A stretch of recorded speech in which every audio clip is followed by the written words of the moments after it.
कार्यक्रम की शुरुआत होगी तालियों के साथ। आई एक्सपेक्ट कि आप लोग जोरदार तालियां बजाएंगे और आचार्य रिप्रेजेंटेटिव्स का स्टेज पे स्वागत करेंगे। Thank you so much. सुस्वागतम। आज हुए सभी मेहमानों का इंटरनेशनल ह्यूमन राइट्स काउंसिल में हार्दिक स्वागत है। दोस्तों, एक बार फिर आपका अपना ऑर्गेनाइजेशन आप सबके सम्मान के लिए, आप सबका प्यार पाने के लिए आपके अपने इस मुंबई शहर में एक बहुत बड़ा अवार्ड फंक्शन कर रहा है। दोस्तों, मैं अपने फाउंडर सनी शाह साहब से चाहूंगा कि आज जो शो की शुरुआत दीप प्रज्वलन से करें।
तो दोस्तों, आप सबकी जोरदार तालियों के साथ इंटरनेशनल ह्यूमन राइट्स काउंसिल के अध्यक्ष और फाउंडर सनी शाह साहब से मैं चाहूंगा कि आप सबको और आप सबके सम्मान में दो शब्द कहें।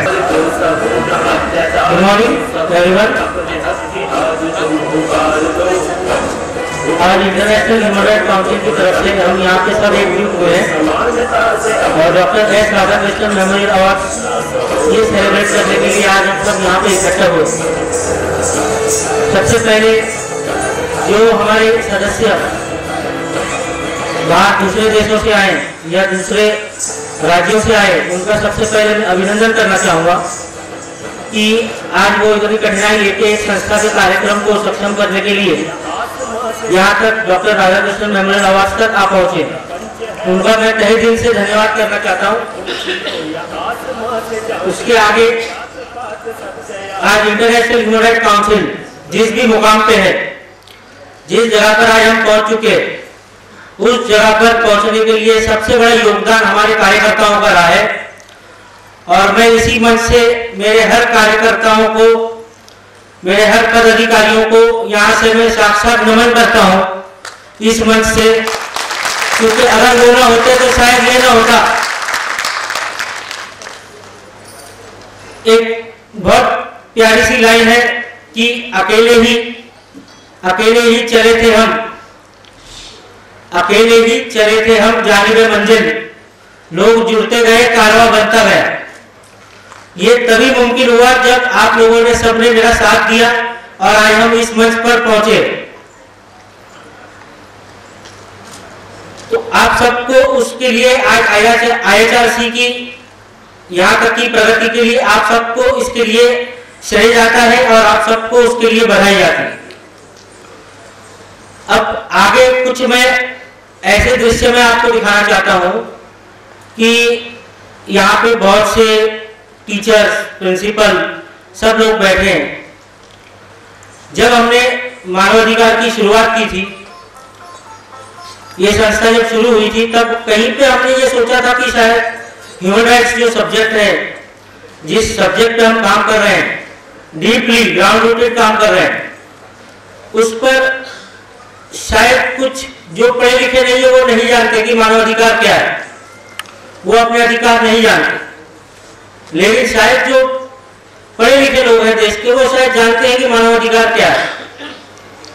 लेकिन जब इसको हम जमीनी लेवल पे जाकर जब काम करने लगा, तब हमने पाया कि शायद पढ़े लिखे लोग भी पूरी तरीके से जानते नहीं कि मानवाधिकार क्या है। अब मानवाधिकार अपने आप में बहुत बड़ी ताकत है। आने वाले समय में हर एक मानवाधिकार कार्यकर्ता अपने आप में बहुत बड़ी ताकत होगी। लेकिन वो कार्य पूरा करने के लिए जैसे हम आज जुटे हुए ऐसे हमेशा हमको तत्पर रहना पड़ेगा और प्रयासों पे मौजूद रहना पड़ेगा, काम करना पड़ेगा संस्था के लिए। और आज जो मानवाधिकार का जो विश्लेषण है वो बहुत बड़ा है, पर लोग उसको नहीं समझ पाते। इसका मुख्य कारण ये है कि जो वो कानून के स्वरूप में है और कानून समझने में लोगों को वक्त लगता है, इसलिए आपको संस्था के साथ जुड़े रहना है। और IHRC का सबसे बड़ा उद्देश्य यह नहीं है कि संस्था बड़ी करे, लेकिन सबसे बड़ा उद्देश्य यह है कि देश भर के लोगों को जागरूक करें मानवाधिकार के प्रति। आप लोग आगे बढ़ के आइए, सीखिए और आपको सिखाने का मकसद ये है खास करके कि आप और अपना ज्ञान दूसरे लोगों में बांटिए, ताकि एक दिन ऐसा आए कि देश के 125 करोड़ की जो जनता है वो पूरे तरीके से मानवाधिकार समझ सके। और ये वक्त जब IHRC इसके पूरे प्रयासों पे लगी हुई है और ये जिस दिन ये वक्त आएगा तब सरकारों को भी अपना रुख बदलना पड़ेगा। मानवाधिकार अपने आप में बहुत बड़ी ताकत है, लेकिन इसको आपको समझना है। और इसके अलावा यहाँ पे जो टीचर्स प्रिंसिपल जो यहाँ पे मौजूद है, मैं उनसे एक संदेश देना चाहूँगा। हमने तमाम राज्यों में काम करते हुए शिक्षा मंत्रियों से भी अपील की है कि जो मानवाधिकार का जो पाठ है, मानवाधिकार की जो हमारी 30 धाराएं हैं, उसको किसी भी तरीके से आप अपने बच्चों के स्कूली पढ़ाई में लाए। एक एक करके अगर आप आर्टिकल सिखाएंगे तो शायद अपनी स्कूलिंग खत्म करने के बाद बच्चे उसको पूरी तरीके से 30 आर्टिकल समझ पाएंगे। और वो समझ पाने के बाद उनको जीवन में किसी भी चीज का सामना करने के लिए वो पीछे नहीं हटेंगे, वो आगे तत्पर रहेंगे, क्योंकि उनको अपने अधिकार पता है, अपने अधिकार की लड़ाई से। और अधिकार लेना अपना हक है, अपना अधिकार है, वो अपने को लेने आना चाहिए। लेकिन अक्सर लोग क्या है ना कि सही जगह पे अप्रोच नहीं कर पाते। वो अप्रोच के लिए आपको पूरे तरीके से सबसे पहले अपने अधिकार समझने पड़ेंगे। तो जो टीचर प्रिंसिपल है यहाँ पे जो आज आए हुए आज के कार्यक्रम के लिए, जिनको सम्मान मिलेगा, मैं उनका भी स्वागत करता हूँ हमारे इस मंच पे। और मैं ये एक इच्छा चाहता हूँ उनसे कि आप लोग कोशिश करेंगे तो शायद किसी सरकार का इंतजार न करें, किसी आदेश का इंतजार न करें, और इसको अपने स्कूली छात्राओं के बच्चों के अंदर आस्ते आस्ते पिरोना शुरू करें, ताकि वो अपने जीवन में अपनी लड़ाई लड़ सके। ये और एक मैं छोटा सा एक संदेश अपने कार्यकर्ताओं को देना चाहता हूं इसी मंच से कि जब हम मानवाधिकार की बात करते हैं तो सबसे पहले कुछ देर के लिए हमें अपने आप को पहले जस्टिस समझना जरूरी है। कि जब हम मानवाधिकार की बात करते हैं, जब हमारे हाथ में कोई केस आता है, तो अक्सर हमने देखा है कि कार्यकर्ता शायद उस वक्त पे थोड़ा सा कंफ्यूज होता है, एक पक्ष पे चलता है। वो नहीं होना चाहिए, क्योंकि जब हमारे पास केस होता है उतने वक्त पे हम उस टाइम पे उस केस के लिए जस्टिस है, और हमारा पूरा प्रयास होना चाहिए कि जो भी प्रतिक्रिया है, जो भी जजमेंट आए हमारा, वो पूरा न्याय की तरफ हो और अगले बंदा जो दुखित पीड़ित आया है। क्योंकि हमारे मंच पे लोग तभी आते हैं जब उनके सारे दरवाजे बंद हो जाते हैं। सारे दरवाजे बंद होने के बाद जब हमारे दरवाजे पे आता है तो उसको सक्षम और पूरी तरीके से न्याय मिलना चाहिए। इसके लिए सबसे पहले किसी भी केस को पूरी तरीके से छानबीन हो, ये ना कि केस सुनकर आपने तुरंत एक्शन ले लिया।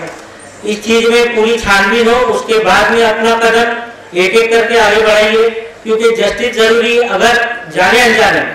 क्योंकि अक्सर क्या होता है कि मानवाधिकार का दबाव इस तरीके से होता है कि लोग अक्सर हमारे मैटर पर भी लोग जल्दी से जल्दी काम कर लेते हैं। सरकारी दफ्तरों में प्रशासन बहुत जल्दी काम कर देता है, बहुत जल्दी एक्शन ले लेते हैं, लेकिन कहीं आगे आके हमको यह एहसास न हो कि हमसे कोई गलती हो रही है, हमारी तरफ से कोई गलत चीज हो गई, हमने किसी बेगुनाह के साथ में कोई गलत चीज कर दी। इसलिए सबसे पहले इसकी पूरी जांच की जरूरत है, और जांच करने के बाद ही आगे बढ़े। अगर कहीं आपको कोई भी संकट है तो उसके लिए आपकी IHRC हेडक्वार्टर आपके लिए हमेशा तत्पर खड़ी। जय हिंद, जय महाराष्ट्र।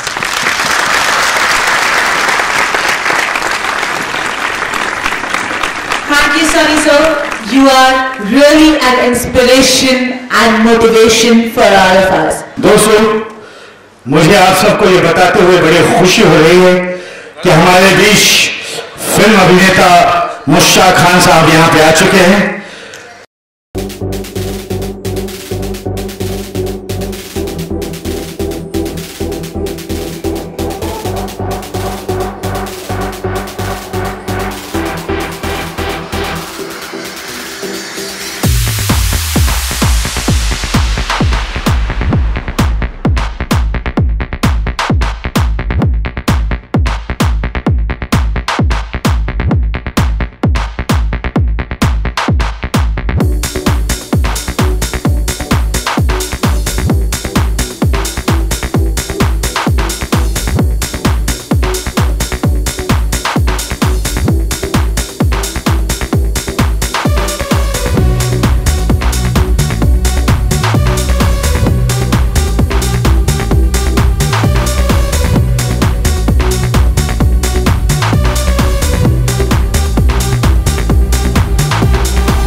नमस्कार, मेरी तालियां बजनी चाहिए, आवाज सुनकर ही। Very good morning to everybody, thank you very much. सबसे पहले तो रामा साहब का मैं, हमारे दोस्त एक्टर और डायरेक्टर हैं, इनका मैं शुक्रिया अदा करता हूं कि ये मेरे पास आए और मुझे यहाँ आने का न्योता दिया, दावत दी। मैं बहुत प्राउड फील कर रहा हूँ, बहुत अच्छा फील कर रहा हूँ। और साथ ही साथ मैं इंटरनेशनल ह्यूमन राइट्स काउंसिल्स के तमाम मेंबरान का शुक्रिया अदा करता हूँ जो इतना बड़ा नेक काम कर रहे हैं। मैं साथ ही साथ सनी शाह साहब का भी शुक्रिया अदा करता हूँ कि देखिए इस हालात में कैसे वजूहात में इन्होंने ये नेक काम किया है और आगे बढ़ रहे हैं। और मैं इनसे वादा करता हूँ कि जब भी ऐसा कोई वक्त होगा, चाहे वो बॉम्बे हो, कल्याण हो, थाना हो, महाराष्ट्र हो या महाराष्ट्र के बाद किसी भी स्टेट में हो, वो जब भी मुझे बुलाएंगे मैं पूरी कोशिश करूंगा उनके पास आने। रामा मेहरा साहब ने मुझे कहा कि 2 शब्द कहना, मैं समझता हूँ कुछ ज्यादा ही बोल गया हूं मैं, लेकिन मैं इसलिए बोलना चाहता हूं कि आज मुझे इस बात का भी बहुत गर्व है और मैं इनको बार बार शुक्रिया इसलिए भी अदा कर रहा हूं कि ये जो भाईदास हॉल में आप यहाँ बैठे हुए हैं, यहाँ पर मैंने बहुत से नाटक किए हैं। मुझे उन दिनों की याद आ रही है, 90s, 80s और 90s में मैंने यहाँ पर बहुत सारे नाटक किए हैं इप्का से, इंडियन पीपल्स थिएटर एसोसिएशन से। ये एक ऐसी संस्था है जो कि आजादी से पहले 1942 से शुरू हुई, जिसे बर्दाश्त सानी, एक अंकल कैफी आदमी और इस तरह के लोगों ने खड़ा किया। ख्वाजा अहमद अब्बास ये इसके फाउंडर मेंबर थे और वो आज संस्था आज तक चल रही है। उसी के साथ मैं 15 साल तक जुड़ा रहा और इस मंच पर मैंने बहुत सारे नाटक किए हैं।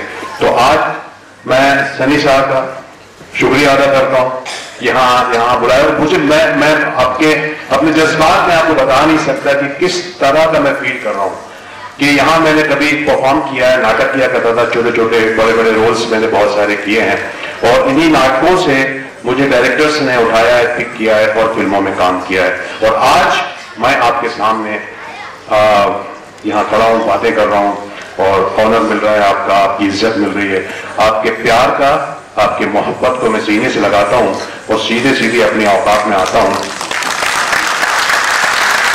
बहुत खूबसूरत तालियां हो जाए। मैंने फिल्में तो बहुत सारी की हैं, बहुत सारी मैंने टीवी सीरियल्स भी किए हैं। अभी एक मेरा टीवी सीरियल चल रहा है, कुछ रंग प्यार के ऐसे भी।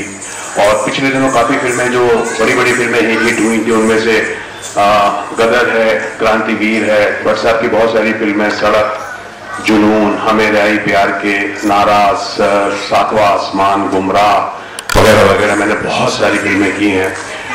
पिछले दिनों मेरी जो फिल्म वेलकम रिलीज हुई, वेलकम बैक, काफी लोगों ने सराहा है और आप लोगों ने जो पसंद किया है उसके लिए मैं आपका शुक्रिया अदा करता हूँ। और एक डायलॉग जरूर बोलूंगा वेलकम का, जो हमेशा मुझे लोग बोला करते हैं कि जब नाना पाटेकर को किसी को डराना होता है तो मुझे आगे कर देते हैं, क्योंकि मुझे उन्होंने एक विजिटिंग कार्ड बनाया हुआ है कि ये हम क्या है अंदर से। सामने वाली पार्टी को डराना हो तो क्या बोलते हैं, क्या करूं इसका क्या करूं मैं, ये मजनू को कौन समझाए, इतना प्यार करता है, इतनी मोहब्बत करता है, क्या करूं बता बल्लू। और बल्लू शुरू हो जाता है। मेरी एक टर्म नकली है, मैं हॉकी का बहुत बड़ा खिलाड़ी था, लेकिन एक दिन उदय भाई के लिए मेरे मुंह से कुछ गलत निकल गया। तो मजीद भाई ने मेरी हॉकी स्टिक से मेरी लेकिन दिल के बहुत अच्छे हैं, फौरन मुझे अस्पताल लेके गया, मेरी टांग मेरा ऑपरेशन करवाया, नकली टांग लगवाई और आज मेरे सामने। बस थैंक यू दोस्तों, बहुत अच्छा लगा आप लोगों से मिलके और मैं इस संस्था का बहुत बहुत आभारी हूँ। और मैं ये चाहता हूँ, शुभकामनाएं देता हूँ उन लोगों को जो इनसे जुड़े हुए हैं और जो इतना नेक काम कर रहे हैं, क्योंकि मैं इतना जानता हूँ कि अमीरों के बच्चे वो जगह पा जाते हैं, वो सारी चीजें, वो सुविधाएं उनको मिलती हैं जो गरीबों के बच्चों को नहीं मिलती। वो जो उसके हकदार हैं, जो उनका बर्थ राइट है, जो नहीं मिल पाता, वो जो आप उन तक पहुंचा रहे हैं, बहुत बड़ा नेक काम कर रहे हैं। प्लीज मुझे भी इसमें शामिल कीजिए, मैं भी आपका साथ दूंगा, तो जहां तक चल सकूंगा जरूर चलूंगा। Thank you very much, thank you. Our lucky guest is extremely beautiful, really very charming, Sejal Sharma ji. जी हाँ, जिन्होंने बॉलीवुड में कई फिल्में की हैं।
so much. It's my pleasure to be here. बहुत अच्छा लग रहा है and बस जिन जिन को अवार्ड मिला है हम लोगों को congratulations and thank you so much for calling here. Thank you.